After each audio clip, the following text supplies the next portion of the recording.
শ্বশুর বাড়ি গিয়ে এক জামাই কোনো কথা বলে না। শালিরা শালারা কত ঠাট্টা তামাশা করতে আসে, সে কোনো উচ্চবাক্য করে না। তখন তার শ্বশুর গিয়ে জামাইয়ের বাপকে বলে, দেখুন আপনার ছেলে আমাদের বাড়ি এসে চুপ করে বসে থাকে, কোনো কথাবার্তা বলে না, এটা যেন কেমন কেমন লাগে। সবাই বলে জামাই বুকা। তখন ছেলের বাপ বলল, আমার ছেলে তো বাড়িতে বেশ ভালো মতোই কথাবার্তা বলে, আচ্ছা তাকে আমি বেশ করে দমকিয়ে দিব। তারপর বাড়ি এসে বাবা ছেলেকে ডেকে বলল, কিরে শ্বশুর বাড়ি গিয়ে কথাবার্তা বলিস না কেন?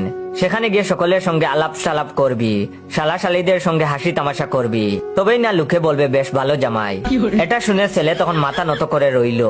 তখন বাবা বুঝলো এবার ছেলে শ্বশুর বাড়ি গিয়ে তার উপদেশ মতো কাজ করবে। ঈদের ছুটিতে জামাই শ্বশুর বাড়িতে এসেছে, এসে বৈঠক খানার এক কোণে চুপচাপ বসে আছে। তখন তার শ্বশুর এসে জিজ্ঞেস করলো, কি বাবাজি চুপ করে বসে আছো কেন? বাড়িতে সবাই ভালো আছে তো?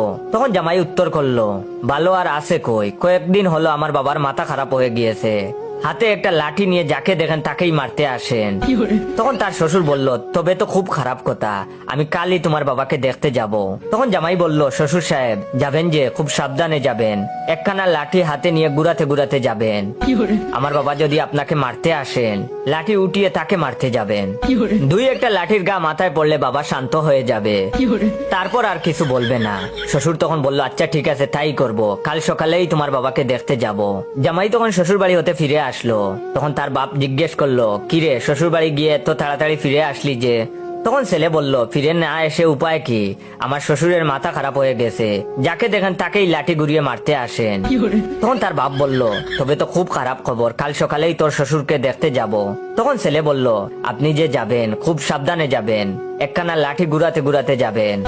আমার শ্বশুর যদি আপনাকে মারতে আসেন, তখন লাঠির কয়েক গাত উনার গায়ে মারবেন, তিনি তখনই থেমে যাবেন, কিন্তু কয়েক গা না মারলে তিনি আপনাকে মারতেই থাকবেন। সাবধান, সঙ্গে লাঠি না নিয়ে যাবেন না। পরদিন সকালে 2 গ্রাম হতে বাপ আর শ্বশুর লাঠি ঘুরাতে ঘুরাতে বাইর হলো। মাঝপথে এসেই 2 বিয়াইয়ের দেখা হলো। শ্বশুর লাঠি উঠিয়ে বলল, এই। বাপ তেমনি লাঠি ঘুরিয়ে বলল, এই। তারপর 2 বিয়াইয়ের লাঠি পেটাপেটি আরম্ভ হলো।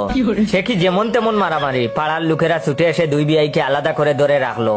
তারপর বলল, তোমাদের হলো কি? 2 বিয়াইয়ের মধ্যে এমন বাপ মহব্বত, আর এখন এইভাবে তোমাদের মারামারি করার কারণ কি? শ্বশুর তখন বলল, কাল জামাইয়ের মুখে শুনলাম বিয়াই নাকি পাগল হয়ে গেছে, যাকে দেখে তাকেই মারতে আসে, আর লাঠি দিয়ে 2-1 গা মারলেই নাকি নীরব হয়ে যায়।